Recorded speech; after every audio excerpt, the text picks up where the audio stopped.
पिछले अध्याय में वेद व्यास जी ने नारद मुनि से एक प्रश्न पूछा था कि नारद मुनि, आपके पिछले जिंदगी कैसे था? आप जैसे इस दिव्य शरीर प्राप्त करके जो नारद मुनि बने, इसका पहले का आपका जीवन गाथा का बारे में बताइए। तो नारद मुनि अपना पिछले जिंदगी का पूरा वृत्तांत बताते हुए अब इस श्लोक में नारद मुनि ये कह रहे हैं कि उनको भगवान की भक्तों का कृपा से उनको भगवत ज्ञान प्राप्त हुई। उसका बाद में वो जंगल गए और जंगल में जाके तपस्या किए, तपस्या करके भगवान का साक्षात्कार कराए। उसके बाद में भगवान उनका सामने से अदृश्य हो जाते हैं।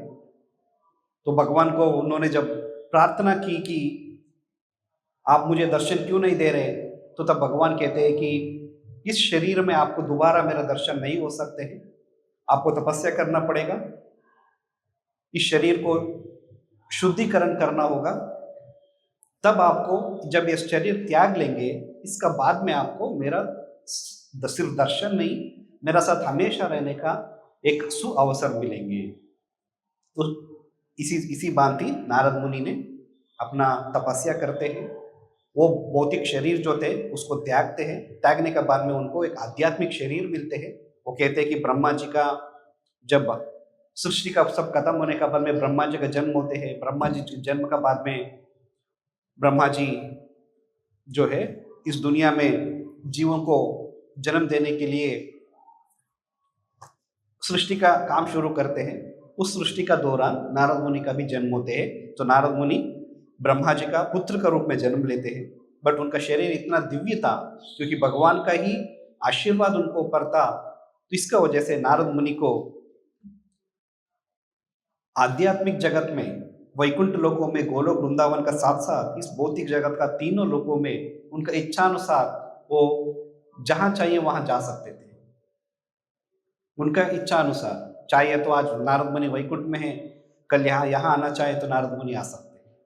इसके लिए नारद मुनि को कहते हैं त्रिलोक संचारी।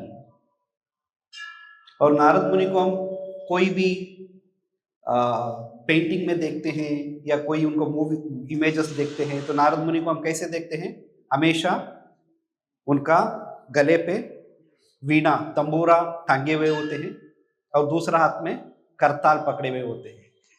तो एक हाथ से वो तंबूरा बजाते हैं, दूसरा से करताल बजाते हुए हमेशा भगवान का गुणगान करते हुए, नारायण नारायण बोलकर भगवान की गुणगान करते हुए लोगों, तीनों लोकों में जाके लोगों को भगवत भक्ति का प्रचार कर रहे होते हैं। ये भगवान का ही कृपा है। तो इस श्लोक में नारद मुनि कह रहे उनका जो वीणा है, जो तंबूरा जो बजाते हैं, वो कहां से आए? वो साक्षात भगवान द्वारा नारद मुनि को दिया हुआ है। वो कोई ऐसे इधर उधर का बना हुआ नहीं है। तो भगवान का साक्षात भगवान ने ही उनको दिया है नारद मुनि को। और क्योंकि वो भगवान ने दिया है, उस वीणा से जब वो बजाते हैं तो वो जो शब्द निकलते, वो शब्द क्या है? दिव्य है, ट्रांसेंडेंटल है। वो कोई ये लौकिक शब्द नहीं है।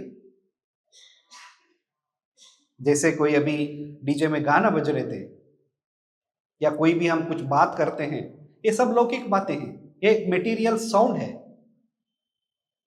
बट भगवान के शुद्ध भक्त या भगवान द्वारा बनाए गए किसी भी चीज में, किसी भी चीज से जो भी शब्द निकलते हैं वो अलौकिक है, वो दिव्य है, वो ट्रांसेंडेंटल है।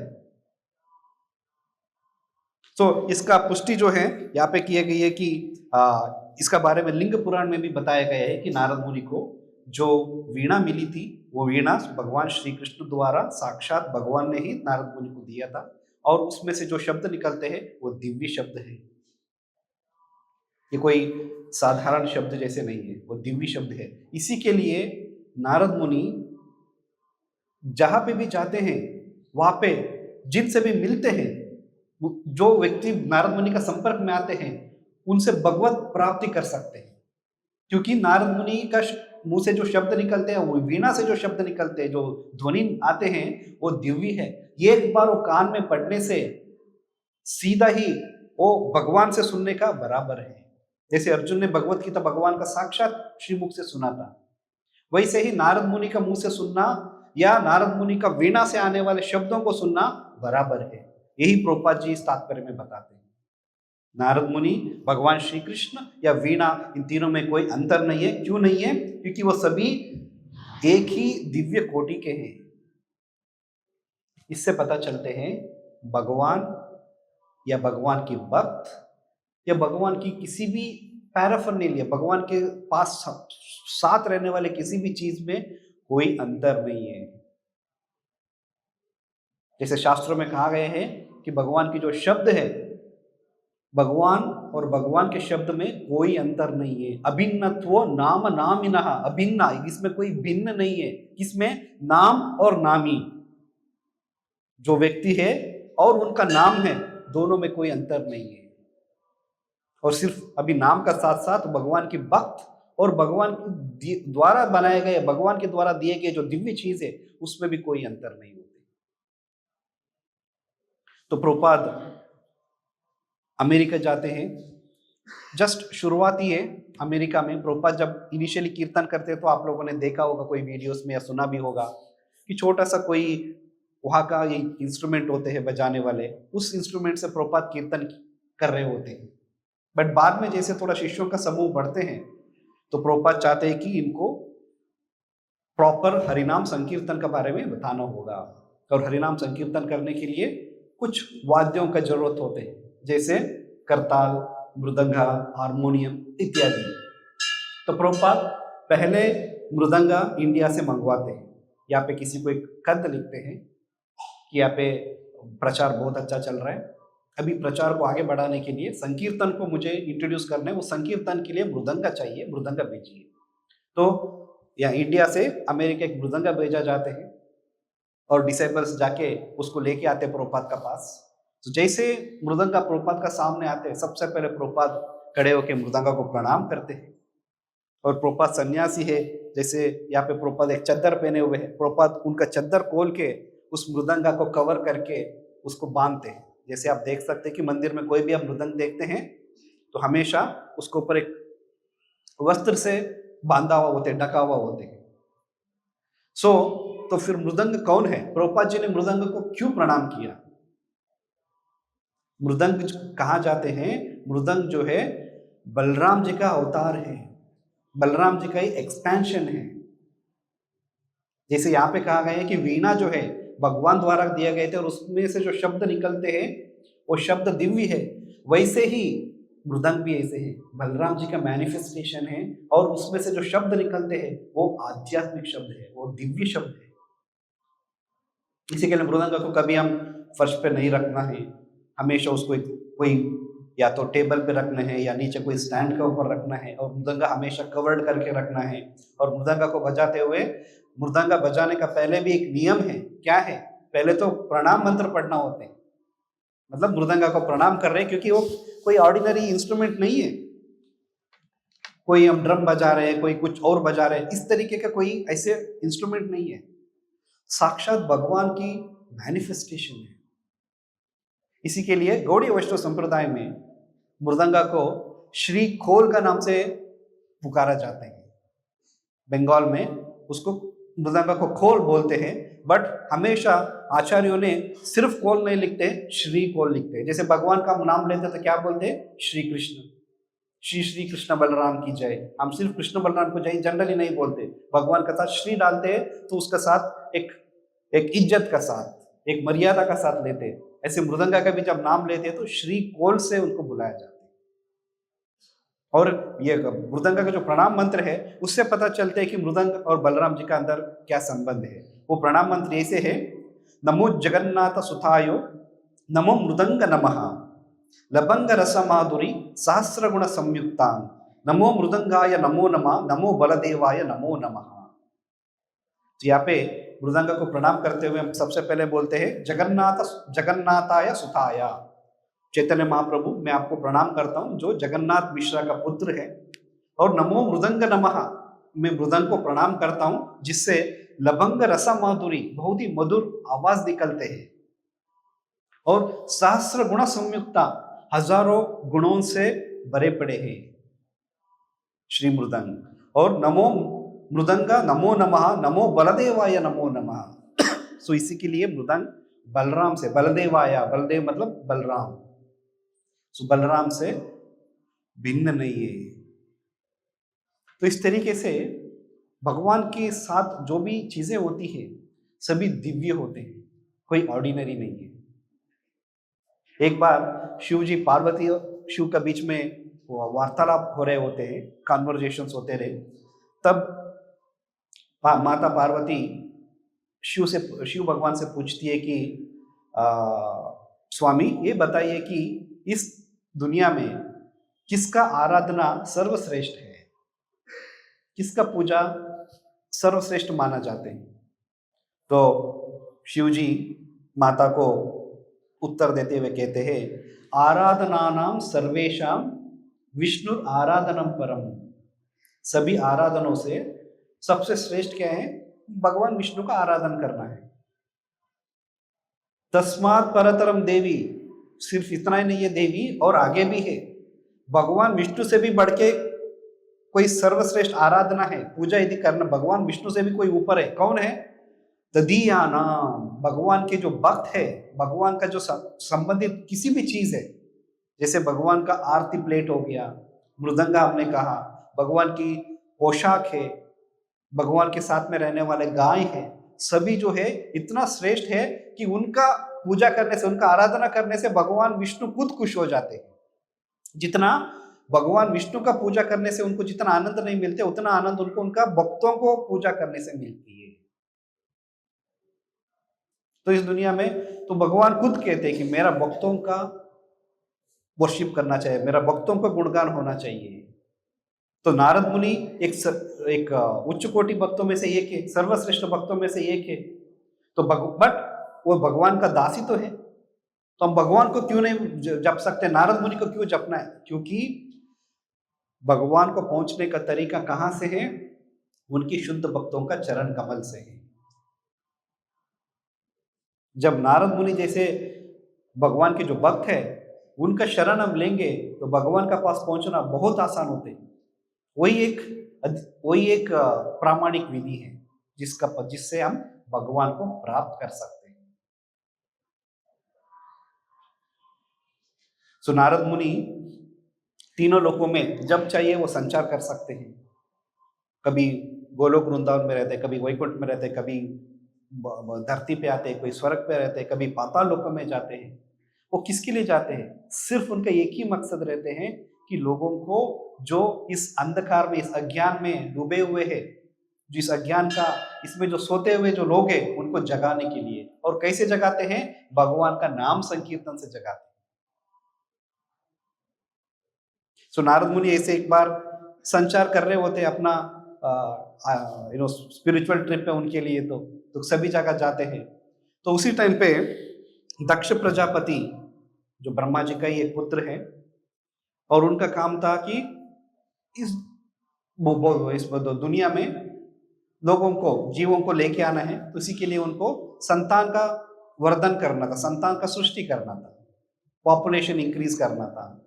तो उन्होंने 1000 पुत्रों को जन्म देते हैं और उनको कहते हैं कि उन पुत्रों को आप लोग को भी संतान को आगे बढ़ाना है, यही मकसद से मैंने आपको जन्म दिया है, बट उसका पहले आप जाके तपस्या करके आइए। तो तपस्या करने जाते हैं, वहां पे नारद मुनि आते हैं और बोलते हैं कि कहाँ जा रहे हो? ऐसे ऐसे हमारे पिताजी ने कहा कि हमें तपस्या करना है। तो तपस्या करके क्या करोगे? तपस्या के बाद में जाके वापस वही पिताजी का काम है, इस दुनिया में और जीवों को लेके आना है, तो उनको पॉपुलेशन बढ़ाना है। सो नारद मुनि कहते हैं इस दुनिया में कुछ भी करोगे अल्टीमेटली दुख ही मिलने वाला है। दुख अलावा कुछ हो सकते हैं? क्योंकि ये जगह क्या है? दुखालय है और अशाश्वत है, कोई परमानेंट नहीं है।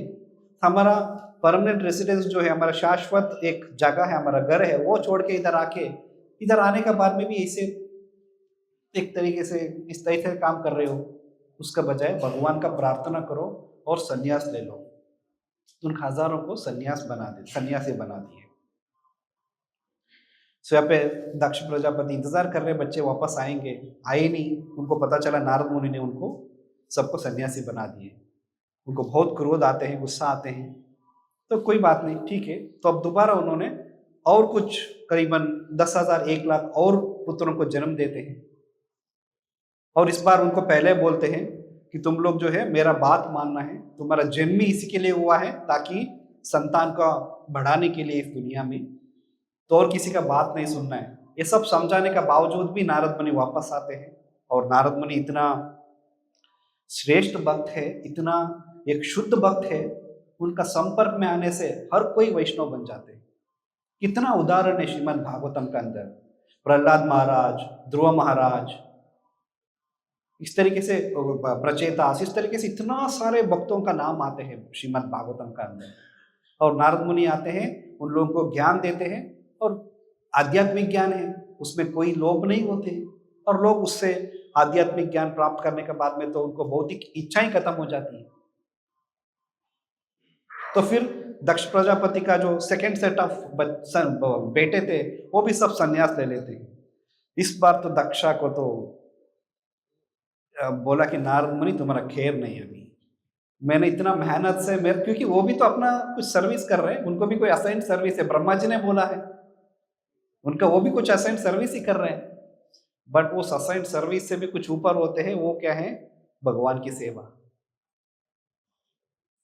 तो तब दक्ष प्रजापति को गुस्सा आते हैं, फिर नारद मुनि को जाके बहुत उनका साथ झगड़ा करते हैं। और झगड़ा करके फिर फाइनली बोलते हैं कि तुम्हें श्राप देता हूं कि तुम एक जगह में कभी रुक नहीं सकते हो, क्योंकि मैं जब भी मैं कुछ काम करने जाता हूं तुम आ जाते हो बीच में, मेरा काम में बाधा करने आते हो, इसी के लिए तुम एक जगह में रुक ही नहीं सकते हो, तो अगली बार ज्यादा देर तक रुक ही नहीं सकते हो आप।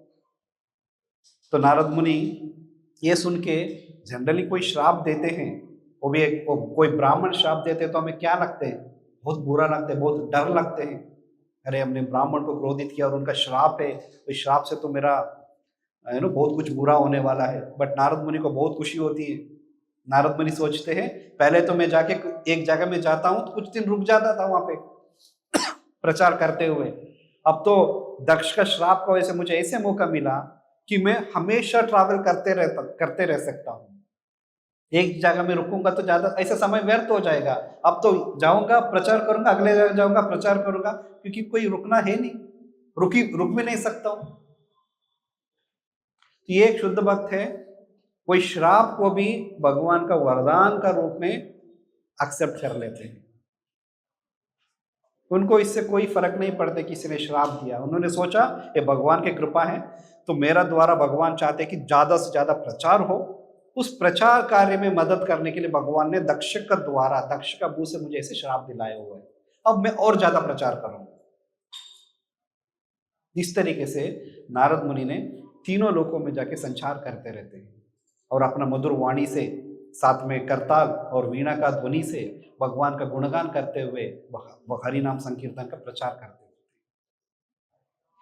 तो फिर हम इन शुद्ध भक्त है, ये जैसे यहाँ पे इस तात्पर्य में प्रभुपाद कहते हैं कि भगवान श्री कृष्ण, नारद मुनि या जो उनको जो दिव्य वाद्य जो थे वीणा है उसमें से कोई अंतर नहीं है। तो ऐसे व्यक्ति से हम किस तरीके से उनका फायदा ले सकते हैं, किस तरीके से हम नारद मुनि का या किस भगवान के शुद्ध भक्तों का जो संपर्क में आने से किस तरीके से हम अपने आप को फायदा करा सकते हैं। तो एक उदाहरण तौर पे आग है, आग जल रहा है, लोहार का जो दुकानें होते हैं आपने देखा है उनका, इसमें तो हमेशा आग जलते रहते हैं और वो एक हवा देते रहते हैं उसमें ताकि आग और अच्छे से चलते रहे। तो उनको जो काम करना है उसका अंदर एक लोहे का टुकड़ा डाल देते हैं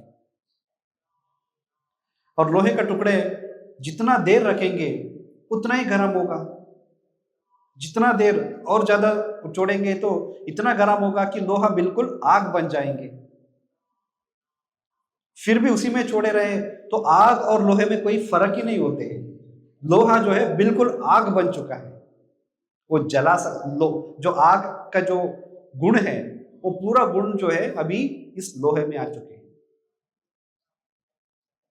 तो इसमें क्या है, कांस्टेंट एसोसिएशन, हमेशा संपर्क में रहने से वो गुण को अपना सकते हैं।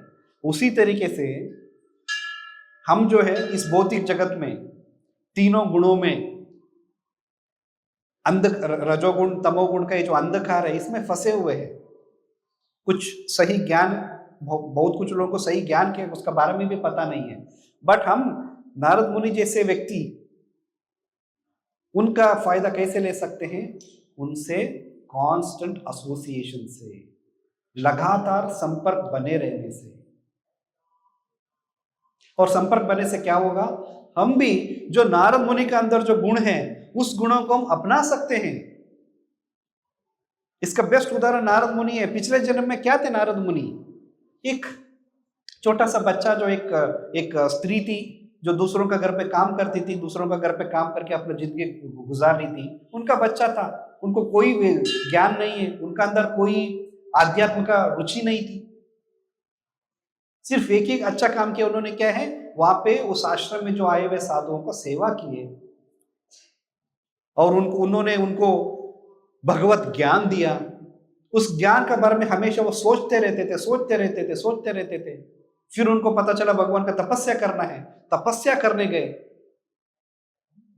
वो भगवान की संपर्क में रहे, लगातार भगवान के संपर्क में रहे। इसी के लिए उनका अगले जन्म में नारद मुनि को ऐसे शरीर मिला जो भगवान श्री कृष्ण से तुलना किया जा रहा है। नारद मुनि और भगवान में कोई अंतर नहीं है, ये बता जा रहे हैं। इस तात्पर्य में प्रभुपाद जी लिख रहे हैं। क्यों? क्योंकि वो भगवान के संपर्क में थे। वैसे ही हम नारद मुनि या भगवान के अन्य शुद्ध भक्तों का संपर्क में रहने से उनका गुणों को हम अपना सकते हैं। कोई आदमी ना दारू पीते हैं, ना कोई नशा करते हैं, बट उनके दोस्त में सब बहुत सारे लोग दारू पीने वाले होते हैं, नशे करने वाले होते हैं। ये ना दारू पीते हैं ना पीने का इच्छा है, ये तो बिल्कुल दृढ़ संकल्प के साथ, डिटर्मिनेशन के साथ है, मुझे कभी नहीं पीना है। बट उन लोगों के साथ रहने से जितना समय उनका साथ स्पेंड करेंगे, क्या होगा? आज जो आदमी दारू नहीं पीऊंगा करके जो सोच के बैठा है, कुछ दिनों बाद में हम देख सकते हैं कि वो भी उनका साथ मिलकर नशेड़ी बन गए। इसको कहते हैं संग का असर। संगात संझायते कामा, भगवत गीता में भगवान यही कहते हैं, जिस तरीके के लोगों के साथ हम संग करते हैं उसी गुणों को हम अपनाते हैं। तो शुद्ध भक्तों का संपर्क में रहने से हम उन शुद्ध भक्तों का गुणों को अपना सकते हैं। तो सिंपल तरीका भगवत भक्ति में आगे बढ़ने का सिंपल तरीका क्या है करके कोई पूछे तो सिंपल तरीका यही है कि साधु संघा, शुद्ध भक्तों का संघा, भक्तों का संग में रहो। भक्तों का संग में रहने से क्या होता है? हम ना चाहते हुए भी हम उनका अंदर जो अच्छे गुण है उसको अपना लेते हैं। जैसे ना चाहते हुए भी हम दारू पीना शुरू करते हैं क्योंकि वो संग का असर है, उस तरीके से हम ना चाहते हुए भी हम अच्छे गुणों को अपना लेते हैं। ये असर है साधु संग का। जैसे मृगारी है, वो कैसे था? नारद मुनि जंगल में जा रहे होते हैं तो वो देखते हैं कि रास्ते में कोई हिरण है, वो आधा मरा हुआ है, पूरा भी नहीं मरा है। वो शिकारी ने उन्होंने तीर छोड़ा है, उस तीर का वजह से उसका पूरा जान नहीं गई है, वो तड़प रहा है, उसका दर्द हो रहा है, चीख रहा है, तड़प रहा है, उनका शरीर से खून निकल रहा है। आगे जाके देखते दूसरा कोई प्राणी, आगे जाके देखते कोई दूसरा पक्षी। तो नारद मुनि सोचते एक कैसे क्रूरी मृगारी है ये, या कोई शिकारी है, या तो पूरा मार दे कम से कम एक बार, तो कम से कम उसको इतना दर्द से तड़पना तो नहीं पड़ेगा, ऐसे क्यों आधा मार रहा है? तो मृगारी दिखता है, उनसे पूछते तो बोलते कि मेरा पिताजी ने तो मुझे यही सिखाया है। जब वो दर्द से वो तड़पता है ना, उससे मुझे खुशी मिलती है। उसका बाद में मुझे फिर वो मरने के बाद में मैं ले जाता हूँ, उसका फिर मांस खाता हूँ, उसका जो चमड़ी है उससे मैं बिजनेस करता हूँ। तो नारद मुनि उनको कहते हैं कि तुम क्या पाप कर रहे हो?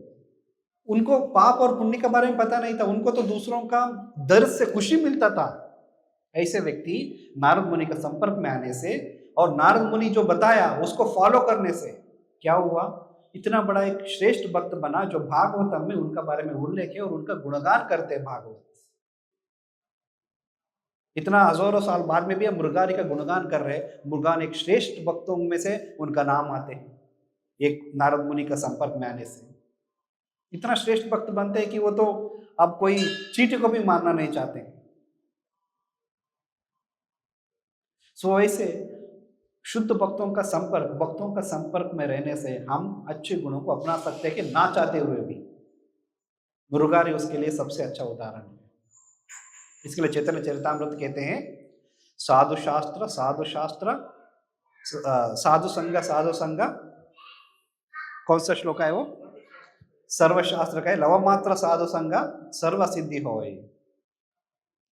तो लव मात्र, लव का मतलब क्या पता है? एक सेकंड को यदि आप 12 विभाग करें, 12 डिवीजन करें, उसमें से एक जो समय जो आते हैं, एक सेकंड को 12 में डिवाइड करें, उस समय को कहते हैं लव। तो एक साधु से आप यदि लव मात्र भी, भगवान के भक्तों से लव मात्र भी यदि हमने संग किया, उनका एसोसिएशन लिया, तो सर्व सिद्धि होए। जो आध्यात्मिक जगत में, आध्यात्मिक जीवन में आगे बढ़ने के लिए जो भी चाहिए सब मिल जाएंगे।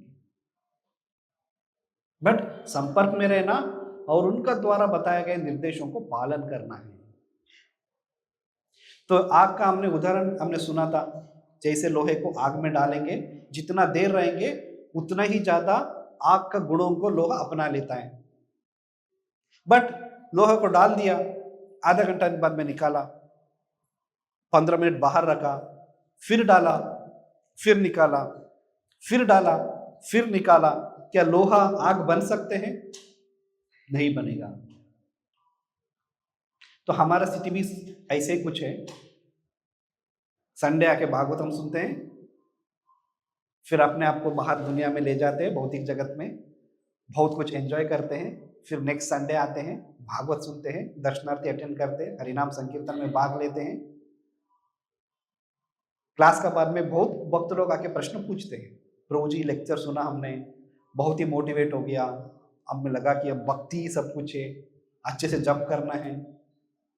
तो संडे सुना, मंडे ट्यूसडे तक फॉलो किया, वेंसडे थोड़ा सा ढीलापन आ गया, थर्सडे फ्राइडे जैपी छूट जाते हैं। यदि संडे आना वापस यदि नहीं आ पाए तो फिर तो हफ्ते भर तक तो जब भी नहीं होते हैं। फिर जब आपसे सुनते हैं या मंदिर आते, कोई भी भक्त से मिलते हैं, वो थोड़ा बताते हैं कि हरिनाम का बारे में, तब वापस मोटिवेशन आते हैं, तब हम सोचते हैं कि नहीं अब वापस जाके जप करूंगा। अग्री, सहमत है सभी? कहीं ना कहीं हो सकता है कोई थोड़ा बहुत अंतर है, बट सब लोग लगभग इसी रेंज में हम सभी। तो क्यों है? इसी के लिए जैसे हमको अपने आप को कंपेयर करिए लोहे में, और आग जो है इस भगवत भक्ति है, मंदिर है, साधु संघ है। तो हमने आग में अपने आप को डाला, जितना ज्यादा संपर्क में रहेंगे उतना अच्छे से गुणों को अपना सकते हैं। बट हमने क्या किया? हटा दिया, 10-15 मिनट बाहर रखा, फिर नेक्स्ट संडे आए, फिर वापस आग में डाले, फिर घर जाते वापस बाहर निकल गए। ये इसका वजह से थोड़ा भक्ति में प्रोग्रेस जो है स्लो होते हैं। इसको ना होने के लिए यदि ऐसे लगते हैं ना, सिंपल एग्जांपल, मोबाइल है, आजकल कोई भी इलेक्ट्रॉनिक उपकरण जो है उसको चार्ज तो करना ही पड़ता है। स्मार्टफोन है तो ज्यादा चार्ज करना पड़ते हैं। तो जैसे डिस्चार्ज होते हैं, सुबह सुबह चार्ज किया, दिन भर काम में ऑफिस गए, कोई भी अपना काम में गए, तो मोबाइल डिस्चार्ज होते हैं, शाम को आके उसको चार्ज पे लगाते हैं। चार्ज पे नहीं लगाएंगे तो काम नहीं करेंगे। वैसे ही अपने आप को भी हमें चार्ज करना है। कैसे चार्ज करना है? इसके लिए शास्त्रों में आचार्यों ने ये विधि बताया है। क्या विधि है? ये साधना विधि। रोजाना सुबह उठ के भगवान का मंगलारती अटेंड करना है। वो पॉसिबल नहीं है तो जिस लेवल पे जो पॉसिबल है, बट 16 माला जप तो करना ही है। श्रीमद् भागवतम को सुनना है। और जैसे बैटरी कम हो जाते हैं, चार्ज कम होते हैं, अपने वापस चार्ज करना है, तो फिर चैंटिंग करना है, भागवत पढ़ना है, भक्तों से किससे बात करना है, कोई लेक्चर सुनना है, प्रभुपाद जी का लेक्चर सुनना है, प्रभुपाद जी का संपर्क में रहना है। ये चार्जिंग और डिस्चार्जिंग एक कॉमन प्रोसेस है। ये कोई कोई असाधारण नहीं है, ये सहज है। It's natural. हर व्यक्ति के अंदर ऐसे होते हैं कि कुछ सुनने के बाद में मोटिवेट होते हैं, उसके बाद में मोटिवेशन कम हो जाते हैं। जनवरी 1 को बहुत लोग रेजोल्यूशंस लेते हैं, नया साल है, नया साल का साथ में ये रेजोल्यूशन ले रहा हूँ, बट कितना लोग उसको कंप्लीट कर पाते हैं? क्योंकि मोटिवेशन नहीं है। बट हमें कम से कम इतना तो पता है मोटिवेशन कहाँ मिलेगा। लोगों को ये नहीं पता कि मोटिवेशन कहाँ से लेना है। हमें पता है मोटिवेशन कहाँ है, वो भी फ्रीली मिल रहा है, मुफ्त में मिल रहा है, और जब चाहिए तब मिलते हैं। जब चाहिए मंदिर आ सकते हैं, कृष्ण बलराम का दर्शन किया, हरि नाम में भाग लिए, अपने आप चार्ज हो जाएंगे। ये शुद्ध भक्तों का संग और उनका द्वारा दिए गए निर्देशों को पालन करना बहुत जरूरी है।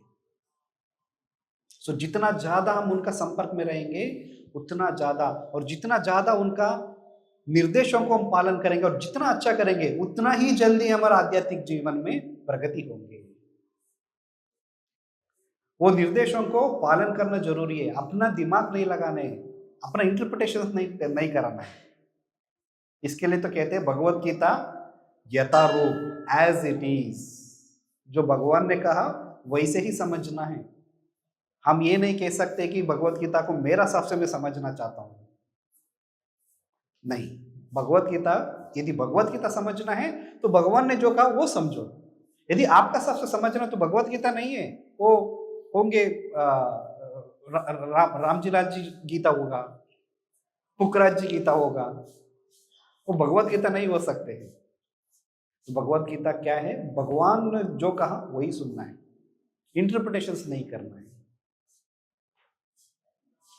सो पुराने जमाने में क्या है कि अभी तो ट्रांसपोर्ट के लिए बहुत ही इतना एडवांस्ड सिस्टम्स है। पुराने जमाने में ट्रांसपोर्ट के लिए तो जब बिजली का खोज ही नहीं था, कोई तेल का खोज नहीं था, तो कैसे करते थे? कैसे लोग ट्रांसपोर्ट के लिए क्या यूज करते थे? बैल यूज किया, घोड़ा यूज किया या गधे यूज किया। इस तरीके से कोई भी जो घरेलू जो जानवर हुआ करते थे उन प्राणियों द्वारा करते थे। तो एक व्यक्ति था जो बिजनेसमैन, वैश्य है, मतलब बिजनेसमैन। तो क्या करते थे, उनकी गांव 4-5 गांव थे, तो गांव का पास एक छोटा सा दूसरा बड़ा छोटा शहर था, वहां से कुछ सामान लेके आते और गांवों में बेचते हैं, उससे मुनाफा, इसी से उनका जिंदगी, उनका गुजारा चल रहा था। तो जब सामान लेके आने के लिए उनका पास एक गधा था, गधा रखा था उन्होंने, उसको जिससे उस सामान को लेके आना, ले जाना, कैरी नहीं करना पड़ते। तो वो जो छोटा शहर से उनका गांव में आने का बीच में एक छोटा सा नदी था, बड़ा नहीं है, छोटा सा नदी था। उसमें पानी तो इतना होता था कि जिसमें कि ये व्यक्ति जो व्यापारी और उनका साथ उनका जो प्राणी है, जो गधा है, वो दोनों एक साथ चल के जा सकते हैं, उसको चल के पार कर सकते हैं उसको। अभी तो ब्रिड्जेस है, पुराने जमाने में ब्रिड्जेस भी नहीं हुआ करते थे, या तो नाव हुआ करते थे, नहीं तो तैर के जाना पड़ेगा। तो कभी कभी बरसात का मौसम में जब नदी में थोड़ा ज्यादा पानी आते तब थोड़ा तकलीफ होता था, नहीं तो अन्यथा उनको उनका जिंदगी चल रहा था उससे। तो एक बार उन्होंने बहुत सारा नमक लिया, नमक को गधे के ऊपर लोड किया, लोड करके फिर वो नदी क्रॉस करके गांव में जाके बेचने का उनका विचार था। तो नमक थोड़ा ज्यादा था, तो गधे को बहुत ही वजन लग रहा था, उसको चलने में बहुत तकलीफ हो रही थी। तो नदी में बरसात जस्ट शुरू ही हुआ था, तो पानी थोड़ा ज्यादा था। अब पानी ज्यादा था तो थोड़ा स्ट्रगल तो होगा, पानी का बहाव, उसका रफ्तार थोड़ा ज्यादा था। तो गधे समहाउ पाँव फिसल के नीचे गिर जाते हैं नदी के अंदर ही। और इनको तो चिंता हो गई कि अरे नमक है, कोई दूसरा सामग्री होता तो फिर भी ठीक है, नमक तो सब घुल जाएगा पानी में। तो उसको बहुत मुश्किल से उसको उठाया, उसको लेके गया। नदी से जैसे बाहर गए, इसमें कुछ समय लग गया। तो नदी से जैसे बाहर गए, गधे को लगा कि अरे मेरा ऊपर जो है वजन बिल्कुल कम हो गया, नदी का उस पार तो बहुत वजन था और नदी में गिरते ही वजन कम हो गया। तो गधे सोचने लगा कि शायद नदी में गिरने से वजन कम होते हैं। तो अगले हफ्ते वापस उन्होंने शहर से सामान लेके आ रहा था, गधा गिर गया, तो कुछ नुकसान और हो गया। ऐसे 3 बार, 4 बार, 5 बार हो गया। अब ये व्यापारी चिंता में पड़ गया, ये क्या है, हर बार आके गिर जाते हैं। पहली बार तो समझ में आया, दूसरी बार समझ में आया, बट हर बार अब तो लगता है कि ये नदी देखते गिर जाते हैं, नदी देखते गिर गिर पड़ता है, ये क्या करना है इसको। तो उसने एक दिन सोचा कि इसको कुछ सबक सिखाना पड़ेगा, शायद इसका अंदर कुछ दुर्बुद्धि आ चुका है। तो मालिक का बात ना मान के कुछ और अपने आप में सोच रहे, तो उन्होंने काफी सारे रुई लिया। तो रुई तो बहुत हल्का होते हैं, तो गधे के ऊपर लोड किया और नदी क्रॉस कर रहे थे। उस टाइम पे बरसात का मौसम भी नहीं था, नदी में कोई ज्यादा पानी नहीं है, कुछ भी नहीं है, नॉर्मली क्रॉस कर सकते, आराम से क्रॉस कर सकते। फिर भी गधा गिर गया, और गिर गया। गिरने के बाद में वापस उन्होंने उठाया और उसको बाहर लेके गया। बाहर जाते गधे को लगने लगा कि अरे यार, इस बार तो वजन तो बढ़ गया। जैसे रुई पानी का संपर्क में आते हैं तो रुई का वजन बढ़ जाते हैं, यानी कोई भी फैब्रिक हो। तो इस बार तो वजन बढ़ गया, ये क्या हो गया, हर बार तो वजन घट जाता था। तो तब उसको बहुत वजन का फील होने लगा। तो मालिक समझ गया कि इसको एक बार वो नमक जब लेते वक्त गिर गया था ना, उसको लगा कि गिरने से वजन कम होता, इसी के लिए ड्रामा कर रहा था। एक डंडा लेके अच्छे से पीटा उन्होंने। तब अगले बार से वो गिरने का कभी साहस नहीं किया उस गधे ने। इस जो वृत्तांत है, इसका तात्पर्य यही है, गुरु या भगवान का सामने या शास्त्रों का सामने हमें कैसे रहना है। हम अपना बुद्धि लगाने की कोशिश करेंगे भगवान का सामने, फिर तो वही होगा। बट भगवान का सामने हमारा किस तरीके से व्यवहार रहना चाहिए, 100% शरणागति रहना है, 100% सरेंडर, शरणागति का मूड से भगवान का सेवा करना है या गुरु का सामने। तो अपना बुद्धि हम लगाने का कोशिश करेंगे तो क्या होगा, अपना आध्यात्मिक जगत में आगे बढ़ने का जो प्रोसेस है काफी स्लो हो जाएंगे। सो स्पिरिचुअल लाइफ का एक मंत्र यही है कि गुरु का सामने मूर्ख बन के रहना है। शायद सुनने में थोड़ा अच्छा नहीं लगेगा, हम तो इंटेलिजेंट लोग हैं, बट प्रभु जी कह रहे मूर्ख बन के रहना है। चैतन्य महाप्रभु खुद कहते हैं कि जब बनारस गए होते हैं तो बनारस में जो मायावादी सन्यासी से सब पूछते हैं चैतन्य महाप्रभु से, तुम एक सन्यासी हो, तुम्हारा काम होना चाहिए कि वेदांतों का, शास्त्रों का पढ़ना, वेदों को पढ़ना, पर तुम तो कोई ना पढ़ते हो ना कुछ लिखते हो, हमेशा ये भगवान का नाम, भगवान कुछ ऐसे नाम बोलते रहते हो और नाचते रहते हो पागल जैसे रास्ते में, ये क्या है, तुम सन्यासियों के सब नहीं करना है। तो तब चैतन्य महाप्रभु कहते हैं कि मेरा गुरु ने मुझे यही सिखाया है, मेरे गुरु ने ये बोला तुम एक मूर्ख हो, तुम्हें ये वेदांत, ये वेदों का समझ में नहीं आएगा, इसी के लिए तुम ये नाम लो, ये नाम जप करो, और नाम जप करते करते नाचते हुए लोगों को भी जप करा दो, लोगों को भी नचा दो, बस यही काम है तुम्हारा, क्योंकि मैं मूर्ख हूं, मैं समझ नहीं सकता था। तो चैतन्य महाप्रभु क्या मूर्ख थे? चैतन्य महाप्रभु बहुत बड़ा विद्वान ही थे, उनका नाम निमाई पंडित लोग बोला करते थे। पंडित का मतलब बहुत ही ज्ञानी व्यक्ति थे। उनका खुद का स्कूल था, जिस स्कूल में वो पूरा व्याकरण, छंदस, ग्रामर सब सिखाते थे बच्चों के लिए। इतना बड़ा विद्वानी, उनका सामने कोई ग्रामर में उनको हरा नहीं सकते थे। ऐसे विद्वानी कह रहे कि मेरा गुरु ने कहा मैं मूर्ख हूं। तो मतलब चैतन्य महाप्रभु ये सिखा रहे कि गुरु का सामने में कैसे रहना है, मूर्ख बन के रहना है। जो बोला वो फॉलो किया, शास्त्रों में जो कहा गया है उसको एज इट इज फॉलो करना है, इंटरप्रिटेशंस नहीं लगाना है। इंटरप्रिटेशन करते क्या होगा, तो हमारा बुद्धि जो है, हमें पता है हमारा बुद्धि क्या है, बहुत लिमिटेड है, इस भौतिक जगत का तीनों गुणों से प्रभावित है। कोई व्यक्ति पूछते कि व्यक्ति क्या, अर्जुन पूछते भगवान से, अर्जुन जैसे इतना ज्ञानवान, ज्ञान इतना बड़ा धनुर्धारी, वो भगवान से पूछ रहे कि व्यक्ति पाप कार्यों को क्यों करता है, जैसे उनको वो ना चाहते हुए भी कोई उनको जबरदस्ती करा रहे हो। जैसे भगवत गीता का 3रा अध्याय में अर्जुन ये प्रश्न पूछते हैं, वो क्या है, क्या उनके ऊपर क्या कंट्रोल है। तो हम सब ऐसे हैं, हम ना चाहते हुए भी बहुत कुछ करते हैं। क्या कोई व्यक्ति किसी को बुराई करना चाहते, नहीं चाहते, या किसी व्यक्ति उनका जिंदगी में खुद का जिंदगी में कुछ गलत हो ये चाहते नहीं चाहते, फिर भी क्यों होते हैं? इससे समझना चाहिए कि जिंदगी हमारा कंट्रोल में नहीं है, हम किसी और से कंट्रोल्ड है, कोई और हमारा जिंदगी चला रहे हैं। हमें लगता है कि मैं चला रहा हूं, वो भ्रम है, ये वहम है, कोई और चला रहे हैं। तो जब ऐसे भी कोई और चला रहे उसको भगवान का हाथ में दो, उसको गुरु का हाथ में दो, और जैसे गुरु चला रहे वैसे चलने दो, फिर तो इस बुद्धि जगत से निकलना बहुत आसान हो जाएगी। इसी के लिए भगवान खुद अलग अलग रूप में भौतिक जगत में आते हैं।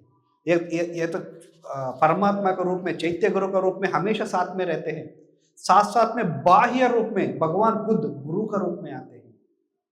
जैसे यहाँ पे कहा गया है कि भगवान जो है नारद मुनि का रूप में आए, भगवान वीणा का रूप में, उनमें और उसमें कोई अंतर नहीं है। बलराम जी मृदंग का रूप में आए, करताल का रूप में आए। इसी के लिए आते हैं, भगवान खुद आते हैं, अलग अलग रूप में आते हैं, ताकि हम जैसे लोगों को इस जो सोते हुए इस माया का गोदी में जो हम सो रहे हैं ना, हमको जगा के वापस ले जाने के लिए अलग अलग रूप में आते हैं। इसी के लिए रोजाना गुरु पूजा में हम गाते हैं, चक्षुदान दिलो जय जन्मे जन्मे प्रभु से ही। गुरु जो है क्या करते हैं? चक्षुदान, हमें दिव्य दृष्टि देते हैं, और दिव्य दृष्टि देने का साथ साथ वो हमारा जन्मे जन्मे गुरु प्रभु से ही, हमारा जन्म जन्म तक हमारा साथ में आते हैं।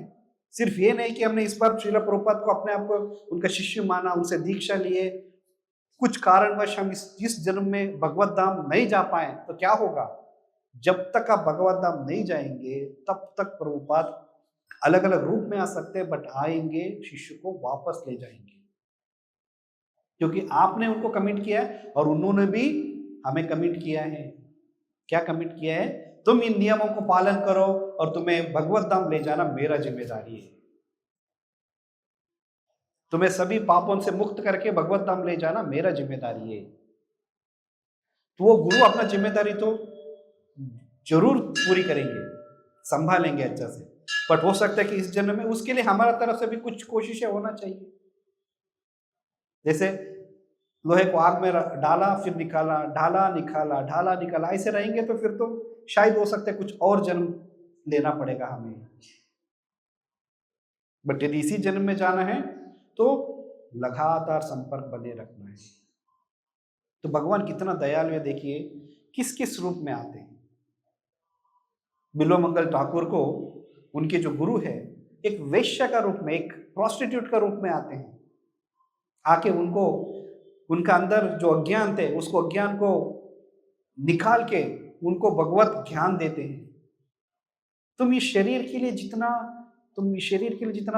तड़प रख रहे हो, उतना यदि भगवान के बारे में सोच लिया होता फिर तो तुम्हें अभी तो अब तक तो भगवान मिल जाते। तो मेरे जैसे एक स्त्री के लिए, एक वेश्या के लिए तुम इतना पागल होकर बैठे हो। ये सुनते ही बिल्व मंगल ठाकुर को समझ में आया कि मैं क्या गलती कर रहा हूं, सब कुछ छोड़ के वृंदावन चले जाते।